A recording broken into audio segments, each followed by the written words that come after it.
So I told you that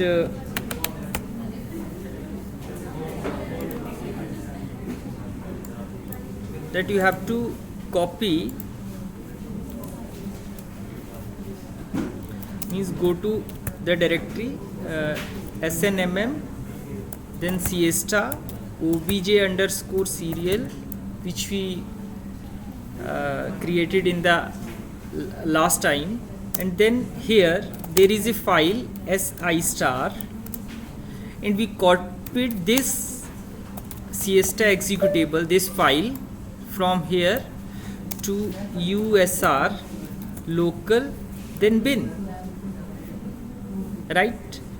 Suppose I am making a directory with name siesta underscore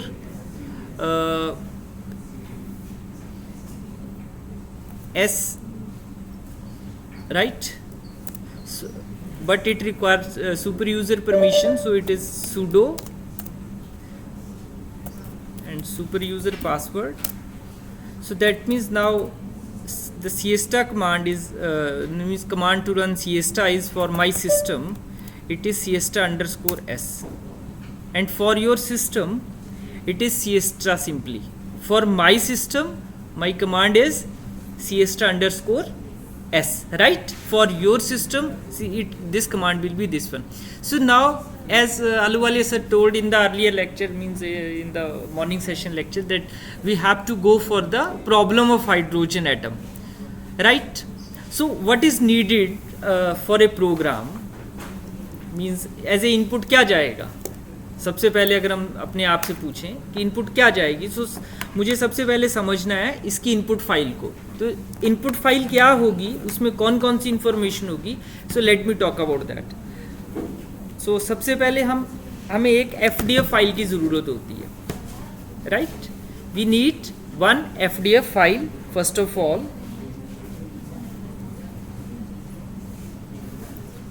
so what is needed? We require a FDF file and another is the PSF file. Means इस file में क्या होगा? Pseudo potential of the atomic species. So ये दो चीजें जो हैं वो रिक्वायर्ड हैं. पहला आया FDF. FDF का मतलब है free data format file.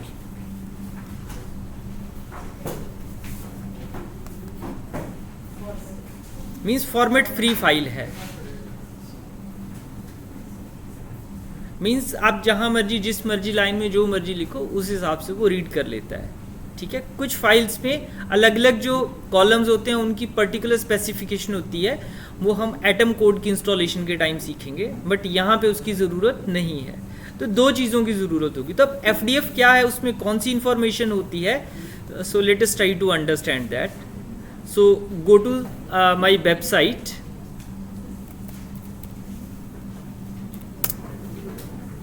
This website, and here organized events. In organized events there is worksheet 1 containing hydrogen molecule. So यहाँ पे ये 3 फाइल्स हैं जो आपने डाउनलोड करनी है. So पहली फाइल है h.psf, दूसरी है एफडीएफ डाटा, तीसरी है ये स्क्रिप्ट, ठीक है? फिर वन बाय वन करके इनको डिस्कस करेंगे.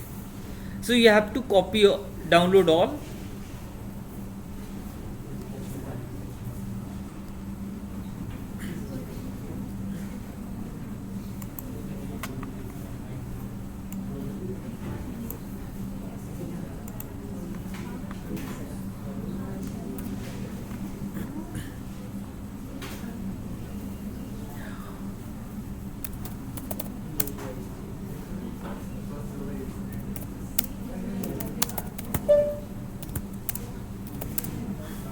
हम यहाँ चले जाएंगे सिएस्टा, जहाँ पे हमने सिएस्टा को इंस्टॉल किया था SNMM में. वहाँ पे हम एक डायरेक्टरी क्रिएट कर लेते हैं हाइड्रोजन मॉलिक्यूल की, बिकॉज ये जो फाइल्स थी वो हाइड्रोजन मॉलिक्यूल की सिमुलेशन है, राइट?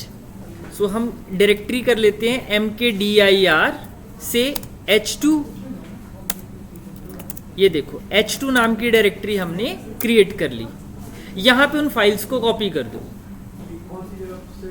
SNMM के अंदर। ये ऑर्गेनाइज्ड इवेंट्स में SNMM इसके अंदर है। W1 hydrogen molecule. नहीं, मेरी वेबसाइट है arunphy.org। इसको डाउनलोड कर लें।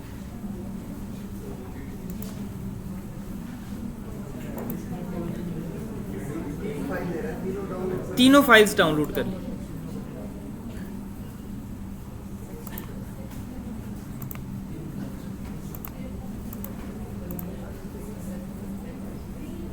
arunphy.org पे जाएंगे और वो तीनों फाइल्स डाउनलोड कर लेंगे।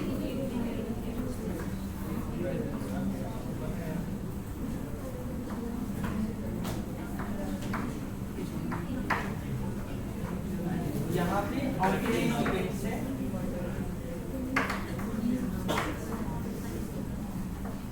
इसमें SNMM-1 के अंदर यहाँ पे जाना है। इसके अंदर वो 3 फाइल्स है, वो डाउनलोड कर ली। डाउनलोड कर ली सबने? ग्रेट।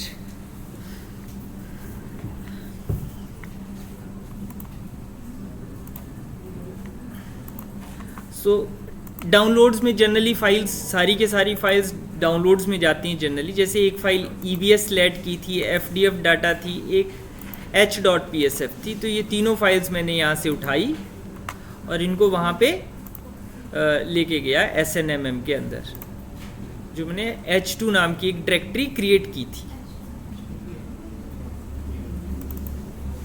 ये यहाँ पे इनको मैंने पेस्ट कर दिया। मेरे पास नाम बदला हुआ आया हुआ है, 1 लगा हुआ साथ में, आपके उसमें नहीं होगा क्योंकि मेरे पास बड़ी सारी फाइल्स हैं तो इसने रीनेम कर दिया डाउनलोड करती बार। ये 3 फाइल्स आपकी इस फोल्डर में होनी चाहिए।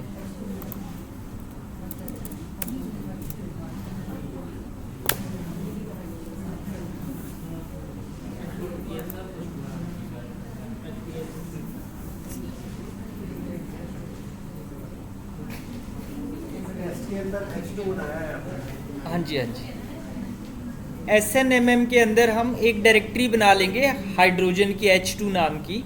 उसमें ये तीनों फाइल्स हमने पेस्ट कर देनी है।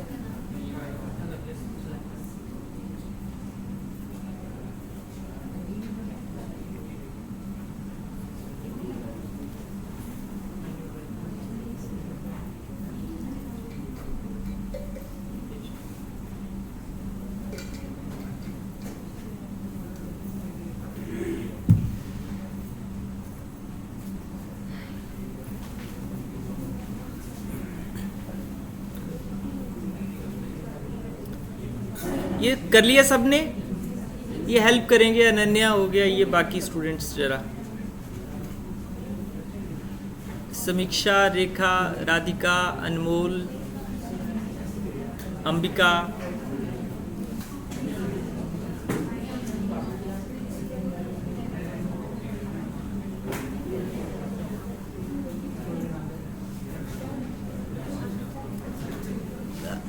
करो जरा, विजिट करो, सारे डेस्क पे कर लिया? क्विक। अनन्या विजिट करो फटाफट।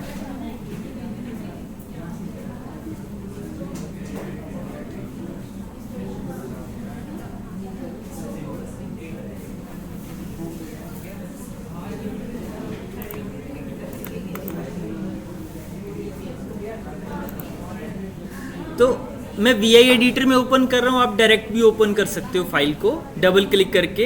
ठीक है, सबसे पहले मैं थोड़ा सा थियोरेटिकली बात कर लेते हैं। राइट, एटम को समझते हैं थोड़ा अलग से। मैं कई बार एटम की डेफिनेशन पूछता हूँ तो सारे बोलते हैं जी it is the smallest particle.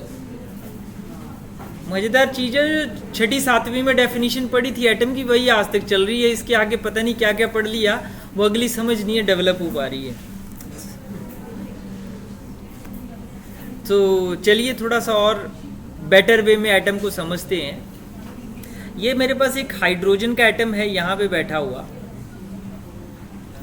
और एक हाइड्रोजन का एटम यहाँ पे है, इसके साथ एक एक इलेक्ट्रॉन भी बैठा होगा न्यूक्लियस के साथ। सो रादर देन दिस मैं इसको सिंपल दो स्फीयर्स की तरह कंसीडर करता हूँ, दैट विल बी बेटर। एक एटम यहाँ पे बैठा है और दूसरा एटम यहाँ पे बैठा है। मैंने क्या किया, इस पोजीशन पे श्रोडिंगर वेव इक्वेशन सॉल्व किया और एनर्जी कैलकुलेट कर ली, ठीक है। फिर मैंने क्या किया, इसको फिक्स रखा, फिर इसको थोड़ा सा और पास लाया, फिर मैंने श्रोडिंगर वेव इक्वेशन सॉल्व करी और टोटल एनर्जी नोट कर ली। And I keep on doing, means मैंने इसकी एटम्स की अलग अलग पोजीशंस इस तरह से, means I fixed one atom and I brought another hydrogen atom towards this and. और जब मैंने टोटल एनर्जी को देखा तो एक बड़ी मज़ेदार चीज़ मुझे देखने को मिली। Means if I try to look at the plot, ये डिस्टेंस थी और ये एनर्जी का प्लॉट था। एनर्जी का प्लॉट मुझे इस तरह का देखने को मिला, it's like this, Lenard zone potential की तरह ये मुझे देखने को मिल रहा है, राइट। और जब मैंने देखा कि ये डिस्टेंस कितनी थी, तो 0.8 के आसपास ये डिस्टेंस आती है। थोड़ा सर्च भी करेंगे कि हाइड्रोजन मॉलिक्यूल में बॉन्ड लेंथ कितनी आती है। What is the bond length of hydrogen molecule, देखो कितनी आती है, एक्सपेरिमेंटल मिल जाएगी आपको गूगल पे, 0.72। सो दैट मीन्स ये जो बॉन्ड लेंथ आ रही है, it is more closer to the experimental value. अभी एक बड़ी क्रूड जैसी कैलकुलेशन की, बड़ी ज़्यादा पैरामीटर्स के साथ मैंने ट्यून नहीं किया, तो मेरे पास 0.8 के आसपास कोई वैल्यू आ रही है, ठीक है। So that means I am closer to the experimental value. And what is happening, बोल रहे कि जब मैं दो एटम्स को एक दूसरे के पास ला रहा हूँ, they are trying to attract each other. जब मैं उनको और पास ले जाने की कोशिश कर रहा हूँ, जब हम और पास ले जाने की कोशिश करते हैं, ठीक है, स्क्वीज करने की कोशिश करते हैं, तो वो बोलते दूर भागने की कोशिश करते हैं, then there are large repulsions. तो ये चीज़ वहाँ पे मुझे देखने को मिलती है। So that means when minimum of energy is there, that means वो उसकी बॉन्ड लेंथ आ रही है हाइड्रोजन मॉलिक्यूल के केस में। तो ये क्या सच में हो रहा है जब हम श्रोडिंगर वेव इक्वेशन सॉल्व कर रहे हैं with the help of A DFT code. और वो डीएफटी कोड कौन सा है, सिएस्टा कोड है। सिएस्टा कोड का हम यहाँ पे यूज़ करेंगे, राइट। मिनिमा आता है कि नहीं। एक और बड़ी इंटरेस्टिंग चीज़ मुझे देखने को मिलती है, एक और ग्राफ मुझे देखने को मिलता है। अगर यहाँ पे फोर्स होती, फोर्स वाले केस में क्या होता है, वो भी ग्राफ ऐसे ही होगा, बट वो ग्राफ कुछ ऐसा दिखता है। यहाँ पे फोर्स 0 हो रही है, नेट फोर्स जो है वो 0 होगी और एनर्जी मिनिमम होती है, वहाँ पे बॉन्ड फॉर्मेशन हो रही है। लिनार्ड जोन पोटेंशियल का ग्राफ मुझे इस तरह से देखने को मिलता है। वैसे उसका प्लॉट्स ऐसा भी आता है साथ में, एक अट्रैक्टिव टर्म होती है, एक रिपल्सिव टर्म होती है। इन दोनों का रिजल्टेंट मुझे ये ग्राफ मिलता है, ठीक है। सो हम ये चीज़ करेंगे। सो हम क्या करेंगे, अब एटम्स को क्या कर देंगे, फिक्स कर देंगे दो पोजीशंस पे, फिर उसको धीरे धीरे एक दूसरे के पास लाने की कोशिश करते हैं। या ये भी कर सकते हैं अदर वे अराउंड, कि क्या करेंगे कि एक एटम यहाँ रखा और एक यहाँ, फिर इसको धीरे धीरे दूर ले जाना शुरू करा, and then we try to look at the energy, ठीक है। अब मान लो 0.8 के 7 और 8 के बीच में मेरे पास बॉन्ड लेंथ आती है, 0.7 और 0.8 के बीच में मेरे पास बॉन्ड लेंथ आ रही है, राइट, एक्सपेरिमेंटल जो है। तो मैंने उसके आसपास प्ले करना शुरू किया कि आई स्टार्टेड, सबसे पहले मैंने 0.5 मीन्स एक एटम मैंने लिया, एक हाइड्रोजन एटम कहाँ रखा, 0 0 0 पे, दूसरा हाइड्रोजन एटम कहाँ रखा, 0 sorry it is at the 0.5 0 and 0। एक एटम यहाँ पे रखा, दूसरा यहाँ पे रखा, और फिर मैंने डीएफटी कैलकुलेशन चला ली। मीन्स मैंने एक इनपुट फाइल बनाई, कैलकुलेशन रन की, फिर मैंने दोबारा से क्या किया, मैंने फिर ये वहीं रखा फिक्स, इसको चेंज कर दिया, तो ये क्या हो जाएगा 0.600। दूसरी कैलकुलेशन इस वैल्यू पे चलाई, तीसरी कैलकुलेशन 0.700 पे चलाई, या मैं ऐसा भी कर सकता हूँ कि मैंने क्या किया, 0.5 के लिए चलाई, 0.51 के लिए चलाई, 52 के लिए, अब and so on up to 3.0 तक चला दी। कितनी कैलकुलेशंस हो जाएंगी? 10 तो यही हो रही है, मतलब मोर देन 100 कैलकुलेशंस आपकी चल पड़ेगी। इट मीन्स आपको या तो 100 टाइम्स इनपुट फाइल बनानी पड़ेगी, या तो आपको 100 टाइम्स इनपुट फाइल क्रिएट करनी पड़ेगी। तो या तो वैसा कर लो, वैसा नहीं करना है तो क्या करोगे, मुझे एक स्क्रिप्ट का यूज़ भी, मैं एक स्क्रिप्ट का यूज़ भी कर सकता हूँ, ठीक है। तो मैंने आपको 3 फाइलें दी हैं, उन 3 फाइलों को मुझे समझना है अब 1 बाय 1 करके। तो एक तो है BIFDF डाटा, ठीक है, बाकी आप सब कुछ भूल जाओ, सिर्फ ये पैरामीटर्स रखने हैं मुझे, बाकी जो पैरामीटर हैं वो बाय डिफ़ॉल्ट अपने आप ले लेगा, ठीक है। सिंपल क्या है इसमें, अब इस इनपुट फाइल में क्या क्या चीज़ें बैठी हुई हैं, देखो सिस्टम लेवल की हाइड्रोजन मॉलिक्यूल की इंफॉर्मेशन की, कौन सा सिस्टम लेवल है कि कौन सा सिस्टम आप चला रहे हो, हाइड्रोजन मॉलिक्यूल, H2 से इसको मैंने डिनोट कर दिया अपनी मर्जी। दूसरा है कितने नंबर ऑफ एटम्स हैं, हाइड्रोजन मॉलिक्यूल्स में कितने एटम्स होते हैं, 2 एटम्स, देन 2 एटम्स, और नंबर ऑफ स्पीशीज, कितनी स्पीशीज हैं, सिर्फ हाइड्रोजन ही इन्वॉल्व है। सर आप तो बोल रहे हैं कैलकुलेट कर रहे थे उससे, अगर आपने हाइड्रोजन एटम लिया तो डिफरेंट ले सकते हैं, एक लाइक हाइड्रोजन ले लिया फिर कुछ और भी ले सकते हैं ना। हाँ, कुछ भी ले सकते हैं। भी सिंपल एग्जांपल ले रहे हैं कि जो सुबह हम एक लिनार्डियन पोटेंशियल की तरह जो कर्व देख रहे थे उसको अप्रिशिएट करना है, और सबसे सिंपलेस्ट प्रॉब्लम हमारे पास हाइड्रोजन ही है, तो उसका अभी जस्ट उसके बारे में मैं बता रहा हूँ कि सिएस्टा कैसे हमारी हेल्प कर रहा है। मैं बाकी पैरामीटर्स की कोई बात नहीं कर रहा हूँ कि ये कौन से पैरामीटर्स हैं, इनकी अभी मैं कोई बात नहीं कर रहा हूँ, ठीक है। अभी मैं सिर्फ स्ट्रक्चरल इंफॉर्मेशन की बात कर रहा हूँ, स्ट्रक्चरल इंफॉर्मेशन मतलब इनपुट क्या जाएगी, सबसे इंपॉर्टेंट है आपका स्ट्रक्चर, ठीक है। सो सिस्टम लेवल, अब नंबर ऑफ स्पीशीज, एक स्पीशीज, एटॉमिक नंबर आ गया, ये हाइड्रोजन का इंडेक्स आ गया, ठीक है, ये एटॉमिक नंबर आ गया, ये हाइड्रोजन आ गया, स्पीशीज नंबर आ गया। जैसे मान लो CO2 है आपके पास, तो मान लो कार्बन को मैं 1 से रिप्रेजेंट कर रहा हूँ, ऑक्सीजन को 2 से रिप्रेजेंट कर रहा हूँ, तो कार्बन का कितना एटॉमिक नंबर है, 6, इसका कितना है 8, और ये 1 नंबर स्पीशीज आ गए, 2 नंबर स्पीशीज। अगर CO2 के लिए मुझे क्रिएट करना होता तो मुझे यहाँ पे ये 2 रोज लिखनी पड़नी थी, बट हाइड्रोजन के लिए वो मैं इसको इसी तरह से लिखूँ, क्लियर। देन ये आगे इंफॉर्मेशन देखो, ये पहला एटम बैठा हुआ है 000 पे, और ये मैंने एक तरह से LATT वेरिएबल है, ये एक तरह से ये क्या है, ये वेरिएबल की तरह रखा मैंने, इट्स ए वेरिएबल, जैसे x वेरिएबल रखते हैं हम, उसी तरह से LATT को मैंने वेरिएबल मान लिया, और इसको मैं कहीं बाहर से रीड करवाऊंगा, इसको मैं कहीं बाहर से रीड करवाऊंगा, कहाँ से, ये इतना स्ट्रक्चर क्लियर हो गया, ठीक है।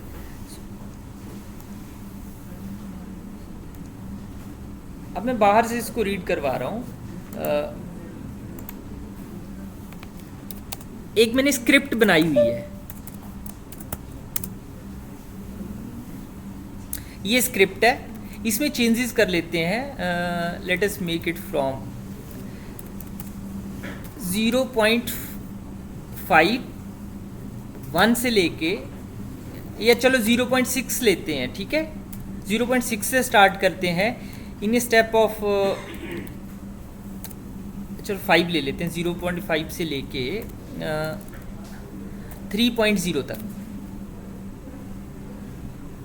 अब ये क्या करेगा, अब इसको फिर से समझना कि LATT था उसमें वेरिएबल,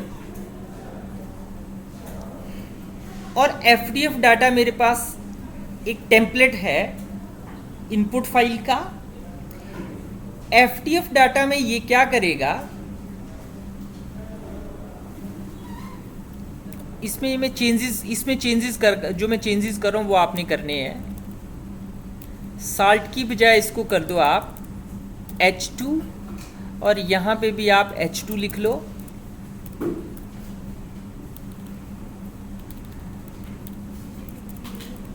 H2 ना व्हाट इट विल डू, जो एफडीएफ फाइल है जिसका नाम एफडीएफ डाटा मैंने रखा हुआ, आप कोई भी नाम रख सकते हो, ये टेम्पलेट है एफडीएफ डाटा का, उसको ये क्या करेगा, H2 डॉट, यहाँ पे क्या लिखी पहली वैल्यू क्या है 0.5, तो ये क्या करेगा पहली 0.5 डॉट, ये जो आई था ना उस आई को इसने इसकी पहली वैल्यू से रिप्लेस कर दिया, डॉट एफडीएफ ये फाइल बना के दे देगा। और फिर हम क्या करेंगे, आपने यहाँ पे सिएस्टा अंडरस्कोर, इसकी जगह क्या लिखना है, सिएस्टा अंडरस्कोर एस लिखना है। क्या लिखना है, सिएस्टा अंडरस्कोर एस लिखना है। आपने सिएस्टा लिखना है सिंपल, मैंने सिएस्टा अंडरस्कोर एस लिखा, ठीक है। और ये क्या करेगा, ये कमांड है इनपुट फाइल को रन करने की, क्योंकि इसकी हेल्प से हमने इसकी पहली वैल्यू को लेके इस नाम की फाइल बनाई और इस फाइल को हमने इस तरह से रन कर दिया, सिएस्टा लेस देन का symbol and then H2 dot, automatically ये इस नाम की एफडीएफ को रन कर देगा और ये क्या करेगा, ये आउटपुट फाइल बनाएगा, ठीक है।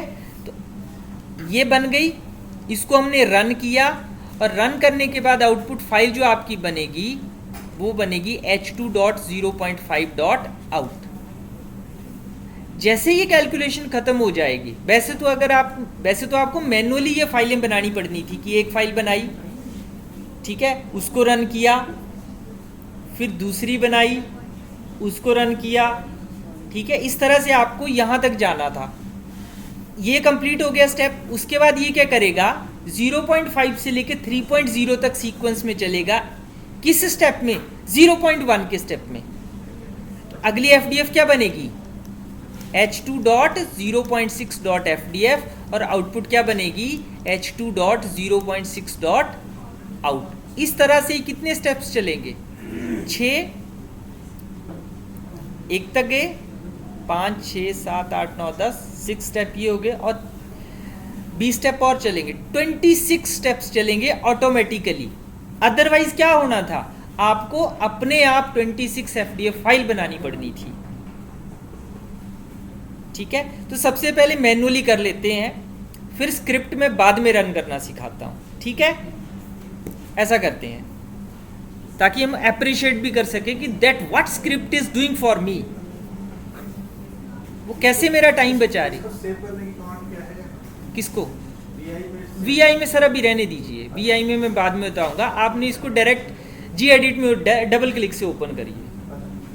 VI एडिटर में कैसे सेव करते हैं, क्या करते हैं, वो मैं बाद में बताता हूँ, अभी VI एडिटर में नहीं उलझेंगे।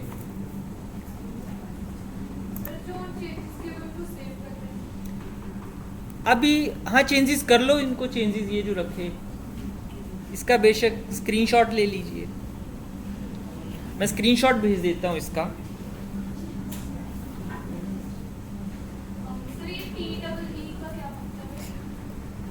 ये मैं बाद में बताऊंगा, अभी रुको थोड़ा वेट करो।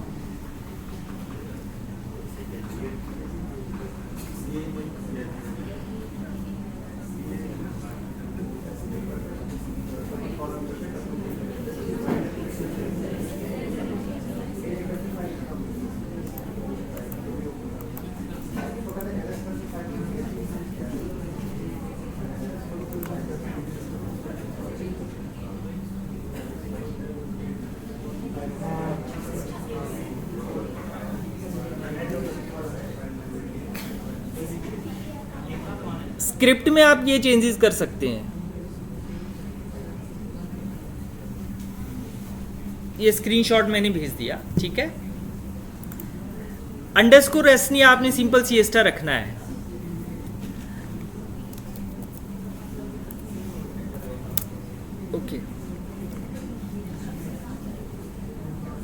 अब एक काम करते हैं, ये जो FDF डाटा फाइल थी ना, इसको रीनेम कर लेते हैं किसी और नाम से, ठीक है। सो CP FDF डाटा, मुझे पहली FDF फाइल किस नाम की चाहिए, h2.0.5.fdf नाम की चाहिए, यही चाहिए ना, ठीक है। तो ये आपने बना ली फाइल, ये देखो ये आपके पास फाइल आ गई, ये वाली फाइल आ गई, इसको ओपन करिए। आपने VI एडिटर में नहीं ओपन करनी है, आप सिंपल कमांड दोगे gedit h2, ये कमांड देनी है आपने ओपन करने के लिए। ये देखो ये आगे इंफॉर्मेशन, यहां पे आपने LATT की जगह क्या रखना है, 0.5, और इसको सेव कर लो।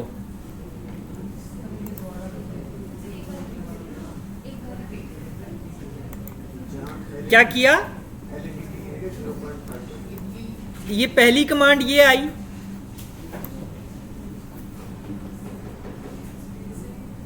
पहली कमांड ये आई,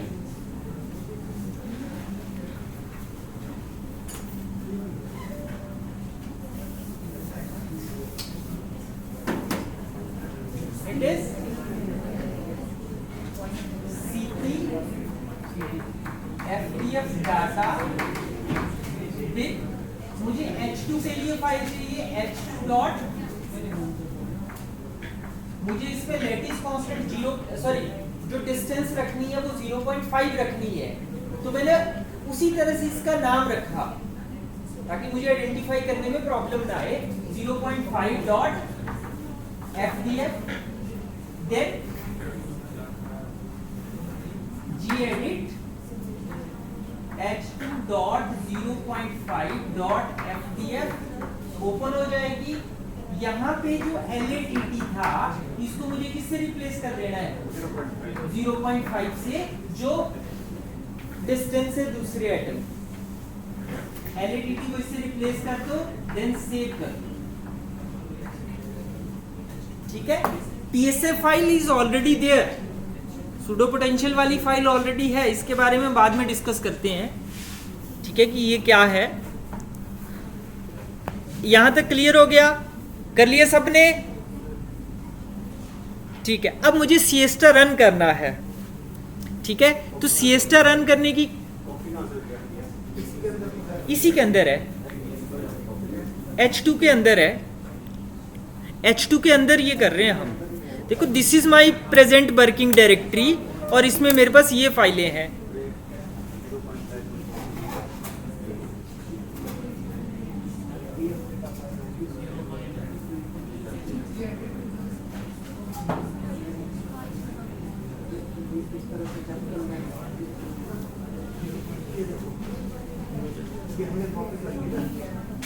रेखा विजिट करो जरा इधर उधर, चेक कर लो। समीक्षा,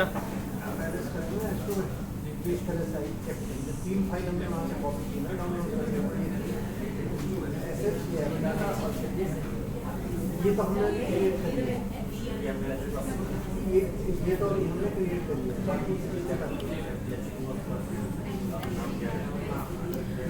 मैं जहां पे VI कमांड दे रहा हूं, आपने gedit कमांड देनी है अभी, VI एडिटर नहीं, VI एडिटर में आपने ओपन नहीं करना है, क्योंकि VI एडिटर में मैं इसलिए खोल रहा हूं ताकि आपको बड़ी स्क्रीन दिख जाए, gedit में बड़ा छोटा कॉम्पैक्ट करके दिख रहा है।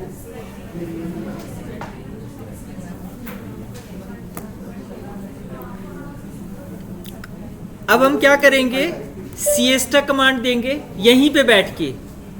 इनपुट फाइल क्या थी, इस तरह से इनपुट फाइल रीड करेंगे। आपकी इनपुट फाइल थी h2.0.5, ठीक है। ये वर्टिकल, इसको पाइप भी बोलते हैं, वर्टिकल लाइन आती है, ये शिफ्ट के साथ एंटर के ऊपर होता है बटन की जो है, ठीक है। टी का मतलब क्या होता है, जब भी ये इसके बाद टी कमांड दी जाती है कि what ever is happening on your system, वो आपको स्क्रीन पे दिख जाएगा, अदरवाइज दिखता नहीं है।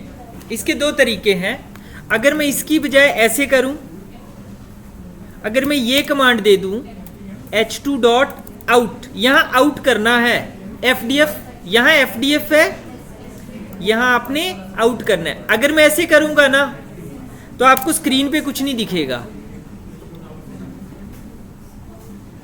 आपको स्क्रीन पे कुछ नहीं दिखेगा। मेरे पास यहाँ _s के साथ कुछ एरर आ रहा है, तो मैं मुझे ऐसे करना था। ये देखो स्क्रीन पे कुछ नहीं दिख रहा है जो भी हो रहा है बैकग्राउंड में, जॉब कंप्लीटेड। बट अगर आप क्या करो,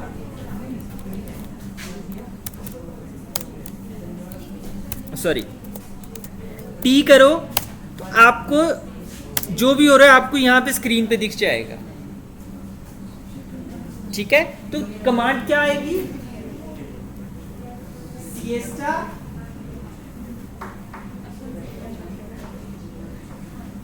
h2.0.5.fdf t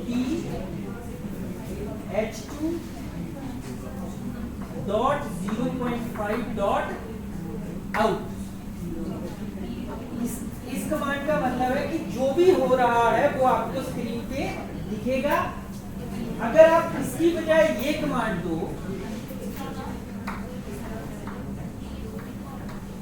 h2.0.5.fdf, तो आपको स्क्रीन पे कुछ भी नहीं दिखेगा।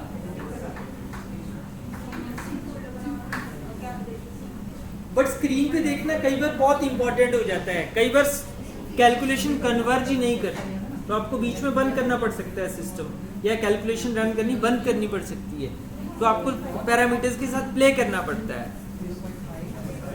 ठीक है, तो ये आता है, इससे स्क्रीन पे कुछ नहीं दिखेगा, इस पे आपको सब कुछ स्क्रीन पे दिखेगा। ये कर लिया आप लोगों ने, किया ये सभी ने। अब देखो एक फाइल बनी, और यहां देखना जरा लिस्ट ऑफ फाइल्स। रन करने के बाद और बड़ी सारी फाइल्स आ गई हमारे पास। ये देखिए FDF, ये आउटपुट आई, ये बॉन्ड्स की इंफॉर्मेशन है, ये डेंसिटी मैट्रिक्स की इंफॉर्मेशन है, आइगन वैल्यूज की इंफॉर्मेशन है, फोर्सेस की इंफॉर्मेशन है, ये पोजीशन और वेलोसिटीज की इंफॉर्मेशन यहाँ बैठी हुई है। ठीक है, और बड़े सारे पैरामीटर्स हैं। अब सबसे इंपॉर्टेंट फाइल कौन सी है, आउट फाइल है। ठीक है, it is a out file. सो इसको देखते हैं जरा आउट फाइल को। VI, आप उसमें ओपन कर लीजिए इसको gedit में। इसके लास्ट में गया मैं, एंड ऑफ रन आ रहा है।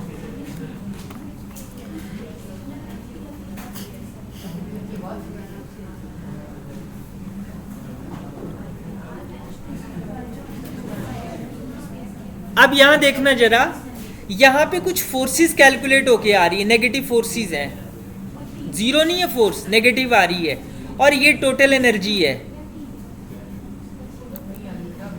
ये टोटल एनर्जी लिखी हुई आ रही है। मैं इसको बोर्ड पे लिख रहा हूं एनर्जी को, just for a reference I am writing down it. इसकी वैल्यू है -27, मतलब 0.5 के आपके पास वैल्यू आई 27.751134 नेगेटिव वैल्यू। ये मेरे पास वैल्यू आ रही है। देन मुझे दोबारा से कैलकुलेशन अब रन करनी है 0.6 के लिए। मुझे कैलकुलेशन किसके लिए रन करनी है, 0.6 के लिए। Again I copied FDF data into h2.0.6.fdf, ये किया मैंने, राइट। अब मैंने वैल्यू 0.6 की कॉपी कर ली। अब मैंने चेंजेस किए, h2.0.6.fdf, इसमें यहाँ पे LATT की जगह चेंजेस कर देंगे, इसको कर देंगे LATT की जगह। Let us make it 0.6. Let us make it 0.6. Simple. फिर दोबारा से कैलकुलेशन रन कर दो, इट्स फॉर 6।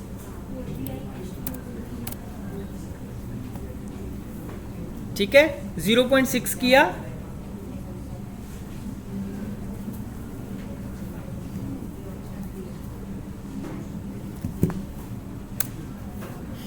ये अगली कैलकुलेशन भी हो गई 0.6 के लिए। ये देखो 0.5 0.6, ठीक है। 0.6 वाली आउट फाइल देखते हैं।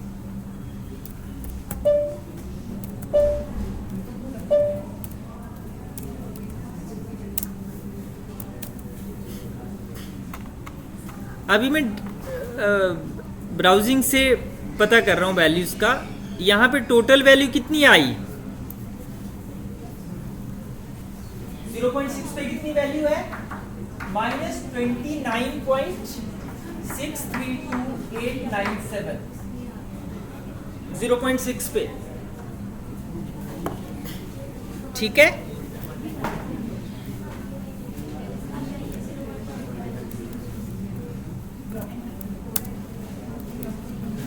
मैंने 0.7 के लिए किया। आप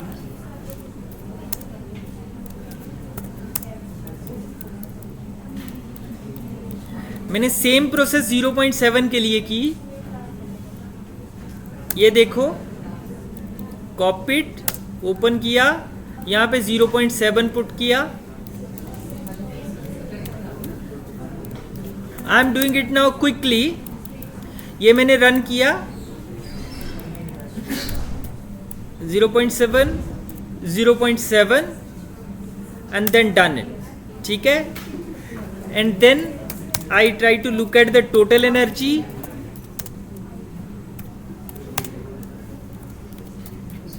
इसमें टोटल एनर्जी कितनी आ रही है 0.7 वाले में?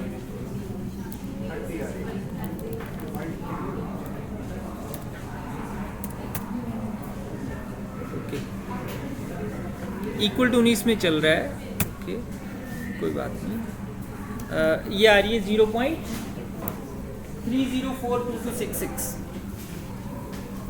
0.7 पे आ रही है वैल्यू -30.4666। इस तरह से देखो क्या हुआ।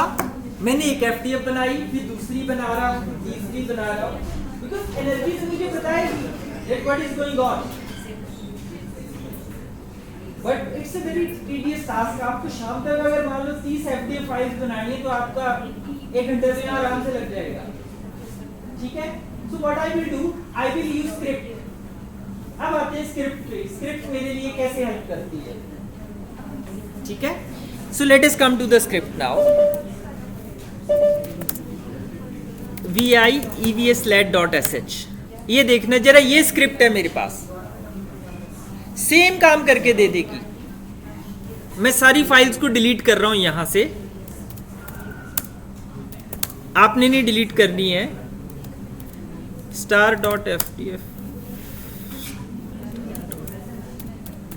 आउट,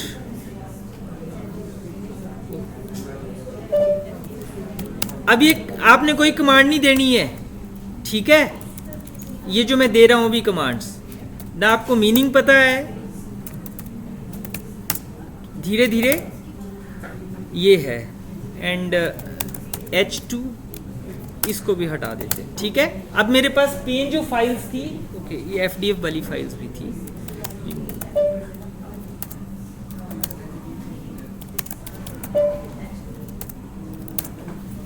सो मेन फाइल्स कौन सी थी? evslat.sh fdf डाटा, और तीसरी फाइल थी मेरे पास h.psf। ये 3 फाइल्स। ये चलो मैं इनको बाकियों को डिलीट ही कर देता हूं यहां से।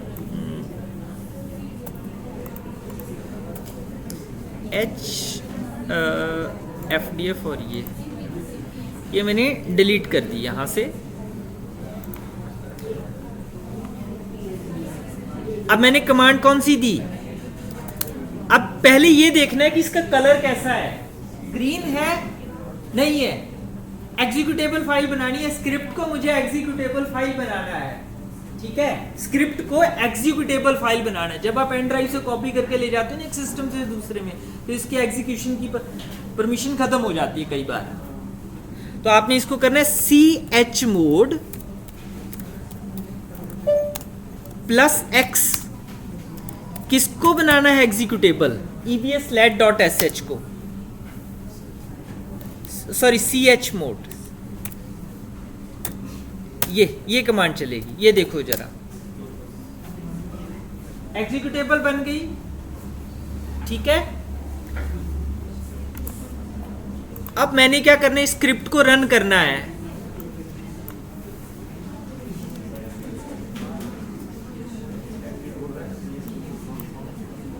CH मोड आएगा सर, CM मोड नहीं आएगा, CH मोड आएगा। एक मिनट में ओपन करता हूं।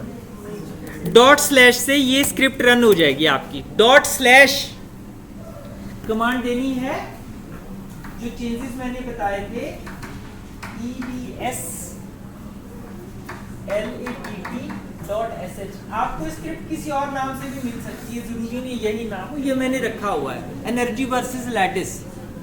आप किसी और नाम से भी इसका रीनेमिंग कर सकते हो। इसमें लैटिस की वैल्यू नहीं है, ऑटोमेटिकली अपडेट करेगा वो, ठीक है। जो LATT नहीं अब हमने, हाँ, क्योंकि ये तो मैंने चला दिया। ये देखो फाइलें लग गई बनने अपने आप, 0.5, 0.6, 0.7। ये देखो, ये मैंने कमांड दी थी। बैकग्राउंड में अगर आप देखो, ये देखो, जस्ट सी कितने क्विकली ये सारी कैलकुलेशंस हो रही हैं। स्क्रिप्ट का बेनिफिट देखो, अदरवाइज मुझे मैन्युअली चेंज करना पड़ रहा था। So what script is doing, ये आपकी जो एफटीएफ फाइल की जो टेम्पलेट है एफटीएफ फाइल का, उसमें इसने LATT को ऑटोमेटिकली अपडेट किया, नई एफटीएफ फाइल बनाई और उसको रन भी कर दिया। आउट फाइल भी बना दी। इट्स ऑलमोस्ट डन, खत्म हो गई कैलकुलेशन।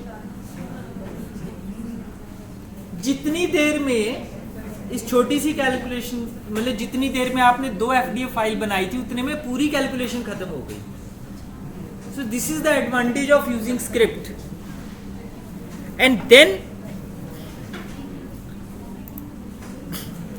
अब मैं जरा आउट फाइल पे जा रहा हूं, vi h2.0.5.out। अब एक और बड़ी इंटरेस्टिंग चीज है, इसके लास्ट में जाओ ना आप, अगर टोटल एनर्जी यहां बैठी हुई है, ध्यान देंगे, टोटल एनर्जी सिटिंग हियर, और कौन सी लाइन है जहां पे टोटल स्पेस इक्वल टू लिखा हुआ, T कैपिटल है टोटल का, और भी कई जगह टोटल आपको मिल जाएगा अगर आप ब्राउज करो। अगर मैं इस लाइन को ऑटोमेटिकली ढूंढ लूं तो उसकी एक कमांड आती है, देयर इज ए कमांड, कि मैं अपने आप की वो वैल्यू मेरे पास दिख जाए लिखी हुई, तो मेरा बड़ा सारा टाइम बच जाएगा। क्योंकि पहले तो मैंने क्या बताया आपको, हर एक बार आउट फाइल में गए, लैटिस कांस्टेंट डिस्टेंस नोट करी, एनर्जी नोट की, ठीक है। अगर अपने आप ही आ जाए वैल्यू लिखी हुई तो ज्यादा अच्छा है, ठीक है। So what do we do to do that? दो तरीके हैं, या तो मैं स्क्रिप्ट में चेंज कर लूं, या तो मैं स्क्रिप्ट में चेंज कर लूं, तो भी हो सकता है, या मैं मैन्युअली करूं। सो ग्रेप कमांड आती है, GREP। इन्वर्टेड कॉमर्स में आपने कौन सी लाइन उठानी है जिसमें टोटल इक्वल टू लिखा हुआ है, जिसमें क्या लिखा है, टोटल इक्वल टू। अब इसका कुछ कैमरे के साथ इंटरफेसिंग आ रही है तो मुझे थोड़ी सी दिक्कत आ रही है, तो मुझे ये कट पेस्ट करना पड़ेगा, दैट विल बी बेटर। ये टोटल इक्वल टू, ये मुझे उठानी है वैल्यू एक्चुअली, ठीक है।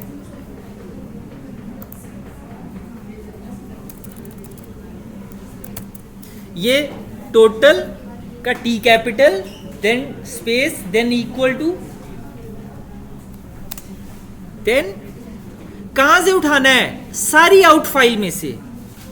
कहां से उठाना है, सारी आउट फाइल में से मुझे टोटल एनर्जी निकालनी है, उठानी है। सो ये होगा star.out।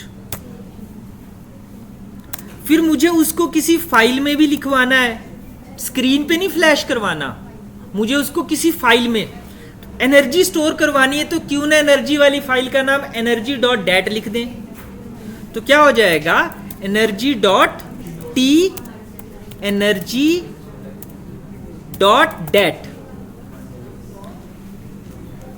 मैं यहां पे फिर लगा लिखने grep total equal to star dot out T energy dot dat. जितनी भी इंफॉर्मेशन होगी वो यहां से हर एक आउट फाइल में से उस लाइन को उठाएगा और उस फाइल में डाल देगा। राइट, क्लियर हो गया। कमांड वहां लिखी है, ये किया मैंने। देखते हैं एनर्जी डॉट डेट है कि नहीं है। ls स्टार डॉट डेट, क्योंकि बड़ी सारी फाइल्स हैं। ये देखो एनर्जी डॉट डेट फाइल बन गई। इसको देखते हैं ओपन करके। इसको मैं gedit में ओपन करूंगा। अब ये देखो अपने आप डाटा फाइल बन गई। मुझे प्लॉट क्या करना था, मुझे 0.5 और ये एनर्जी प्लॉट करनी है, तो कुछ एक्स्ट्रा लाइनें मुझे हटानी है। तो मैं gedit में कंट्रोल H करूंगा, फाइंड एंड रिप्लेस। मैं कंट्रोल H करूंगा।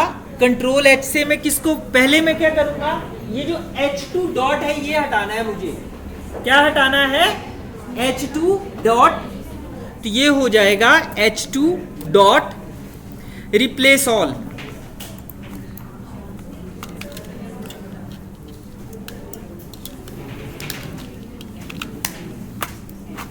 Replace all, then dot out SIESTA. ये पूरा मुझे हटाना है। डॉट आउट सिएस्टा मुझे सिर्फ ये रखना है, न्यूमेरिकल वैल्यूज। तो ये सारी के सारी वैल्यूज यहां से रिप्लेस हो जाएंगी। देन मुझे टोटल इक्वल टू ये भी हटाना है, ये हमने रिप्लेस कर दिया। अब मेरे पास एक सिंपल एक आउट फाइल आ गई, डेट फाइल आ गई, जिसमें एक कॉलम में क्या बैठा हुआ है, वो डिस्टेंस, मतलब एक एटम तो ओरिजिन पे बैठा था, तो ये मेरे पास दूसरे एटम की पोजीशंस आ गई और कॉरस्पॉन्डिंग एनर्जीज आ गई। देखना जरा, -27, 29, 30, 30, 30, 29। तो यहाँ पे इसके आसपास मिनिमा आ रहा है। तो मिनिमा कहाँ पे आ रहा था, 0.8 पे मिनिमा आ रहा है। या तो मुझे डाटा देखना है या प्लॉट देखना है। So let us try to look at the plot. Graphically मुझे पता चलेगा। तो अब आपने क्या करना है, ग्राफ प्लॉट करने, प्लॉटिंग टूल्स का यूज करना है। तो आप एक कमांड दीजिए, क्योंकि ग्राफ तो आपको प्लॉट करना ही पड़ेगा। तो या तो XMGrace का यूज करेंगे या GNU प्लॉट का, ठीक है। तो आप कमांड दे दो sudo apt-get या हाँ sudo apt-get install XMGrace आता है। XMGrace आपने इंस्टॉल करना है, ठीक है।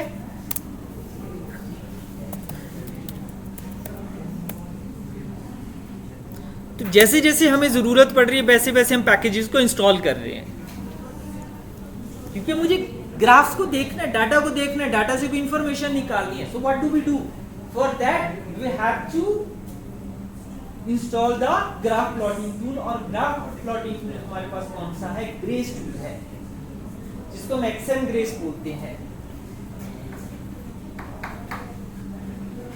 कमांड क्या है, sudo apt-get install XMGrace। Grace नाम से इंस्टॉल होता है, XMGrace के नाम से नहीं होता, ठीक है। तो ये हमारा ग्राफ प्लॉटिंग टूल इंस्टॉल हो जाता है। अब आपने सिंपल कमांड देनी है, XMGrace energy.dat। Look at a beautiful graph. वैसा ही ग्राफ आ रहा है जैसे हम एक्सपेक्ट कर रहे थे। तो यहाँ पे बॉन्ड फॉर्मेशन हो रही है। सो मुझे एक एस्टिमेट मिला, जिससे मुझे ये पता चलेगा कि बॉन्ड लेंथ कितनी है। बड़ा सिंपलेस्ट केस है, right. So this is all about this session.